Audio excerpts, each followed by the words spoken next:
Welcome to the Brand Intelligence Podcast, the show where we pull back the curtain on the world's smartest brands. This episode is a little different. The pace of change in generative AI over the last year has been extraordinary.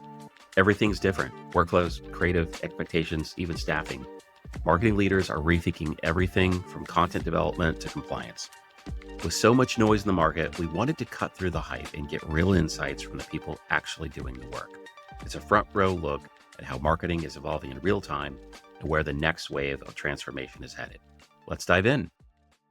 This season, I'm asking every guest about their relationship with generative AI. Generative AI is changing so fast. The educators who are teaching our kids are having to grapple with it, and the marketing teams are grappling with it too. How does it even change in some cases, depending on the role, how you interview some marketers? So just curious, where are you with it? Are you seeing it influence your work or your processes, whether it's research, creative development, or campaign management, or something else? I'll go macro to micro for you. At the macro level, Medical Informatics Corp has embraced AI. Not only do we look at it from the market message, which is, we have one of the largest physiological data sets in the world. So if you're going to train an AI model for clinical algorithms to enable care, you should be looking at us. But internally, our CEO is really passionate about it and actually started an AI book club, we call it. And regularly it's open to everybody in the company to come in and meet, and different people. You can volunteer to present how you're using AI in your workflows and what you've learned. And it's been great. I saw a presentation the other week where our chief technology officer was talking about something he was using it for to do client notifications. We had a presentation between our sales operations and our IT unit talking about our call recording software and how the AI tools inherent in that work. Presented myself, and I'm an avid user as well, about how I've used AI. And I'm kind of a weirdo in that I love testing it. So I regularly use Gemini and ChatGPT side by side, but I use it as a companion. It's not driving my voice. It's not driving the content itself. What I do a lot is research with it, or I'll write something and put it in there and go, okay, here is a document that outlines, our brand tone, our brand objectives. Am I hitting the mark? And it'll rewrite things for me and offer suggestions. So it's a really handy tool. There's a lot of growth that's happening, and I'm grateful that we have this methodology really internally to explore all the different ways we can use it in the workplace. We've seen the glories of it, honestly, to do a lot of the nuts and bolts things that again, if we had interns, we would probably give some of these stories to interns. When somebody wants the story about, oh, let's just say respiratory therapy week. I love a good respiratory therapy week story. They can be a little time consuming. So to be able to kick that to AI to pop that out is fabulous.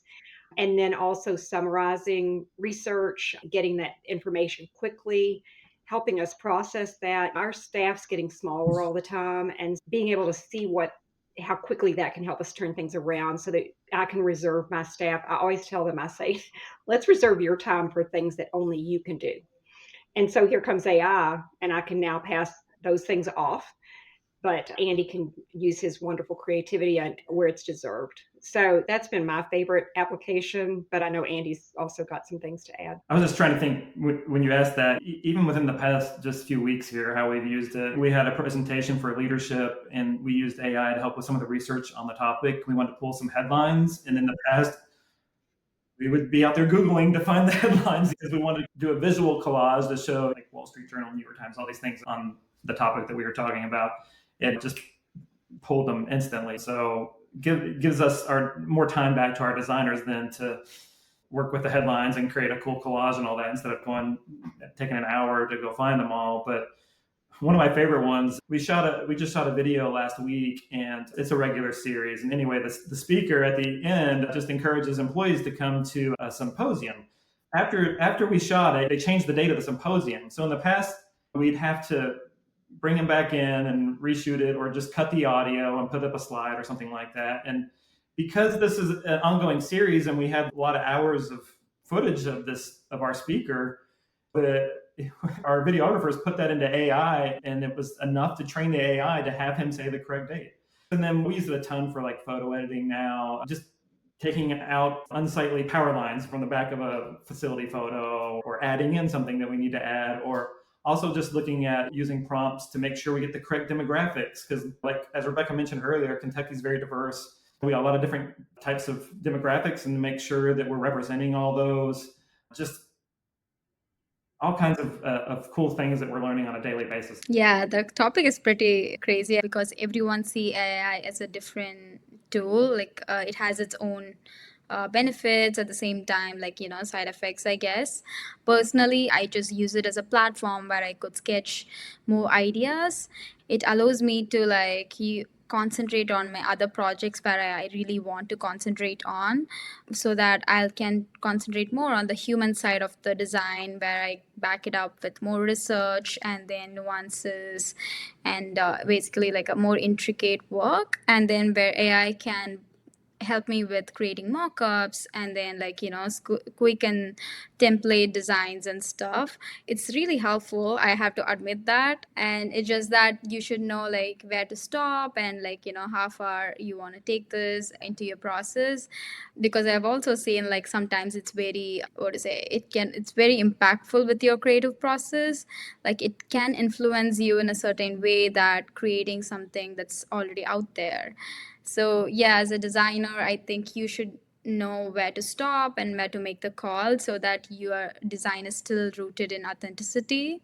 Yeah. Absolutely. So, I mean, when it comes to AI, it certainly has helped us get faster at what we're trying to do.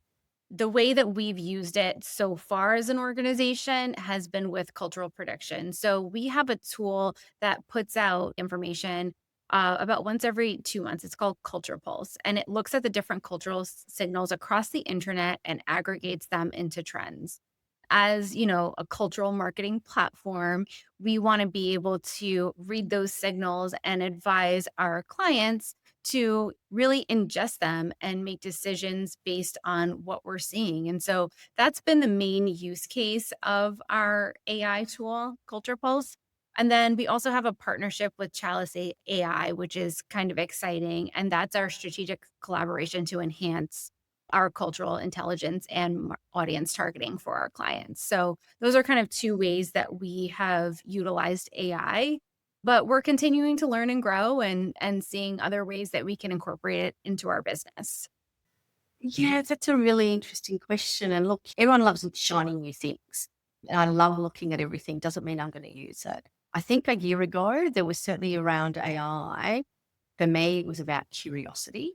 I think now we are moving to really exploring how it can work and more around how AI can help us improve. But I think for me, the key is balance. AI helps accelerate us. For me, it helps with measurement, but I'm really not completely convinced around how it can help around strategy, creativity, and empathy.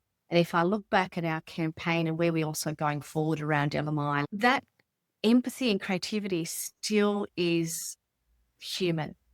And that remains part of our Helia marketing. So at the heart of our marketing is still that empathy with creativity.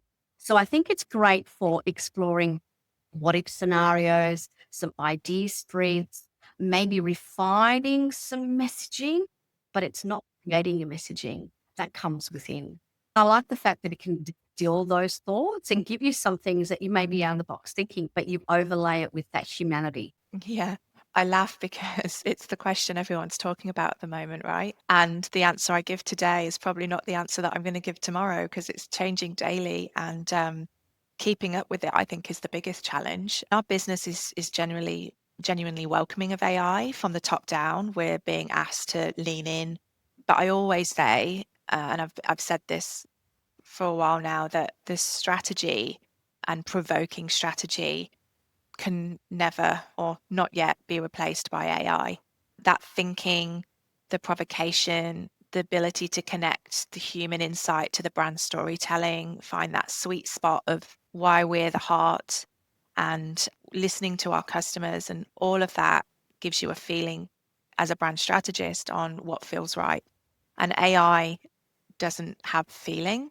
And so that's still ours to do. Like brand strategy, yes, it can help refine it, but that real kind of intuition of what your brand could stand for, that needs to be a human touch. So where I am keen to do more in this space with my team is when it comes to execution. It would be silly not to embrace the efficiencies and things like asset rollout, templated creative, adapting content once the creative direction is set. So, the tone of voice we spoke about earlier, we can plug all that into a locked ChatGPT, uploading the tone of voice principles, training that to be our tone of voice guide. It's not coming up with the principles. We've done that ourselves. We know what feels right.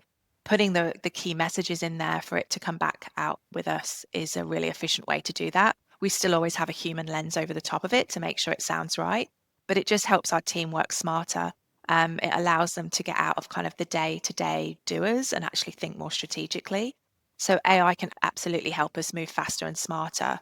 Yeah, so our approach is that it's a tool, not a crutch, and keeping that craft firmly in the human. In some of the areas, we're still at the infancy of our journey. So also just last week, we had some introductory meetings with a few agencies that are really pushing hard into the creation of new advertising campaigns with generative AI.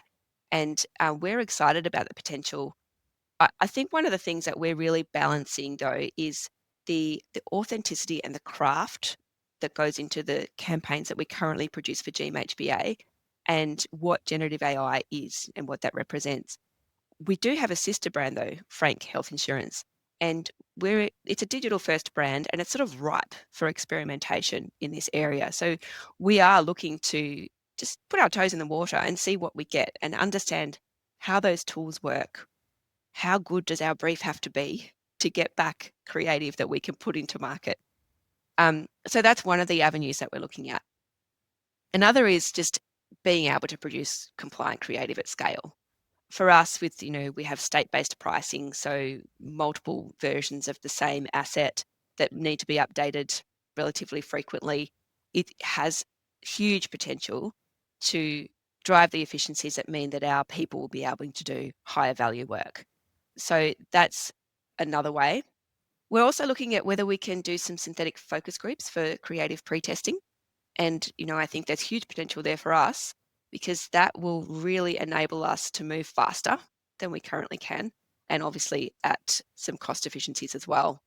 So yeah, look, all of these things are really exciting. We are stepping into it in a measured way. We have an AI governance framework, as most regulated businesses do, to ensure that we consider all of the ethical and technical and data privacy considerations along the way through. But I think if we had this conversation in 12 months, we would be talking about what we have done, not what we are thinking of doing. Thanks for watching this special episode of the Brand Intelligence Podcast. If you enjoyed the conversation, be sure to subscribe so you don't miss future episodes featuring brand, marketing, and creative leaders from around the world. If you want to learn more about how teams like the one you heard today manage brand, content, and marketing compliance at scale, head over to intelligencebank.com. You'll find customer stories, platform insights, and resources designed to help the modern marketing team move faster and stay aligned. Thanks again for joining us, and we'll see you next time on the Brand Intelligence Podcast.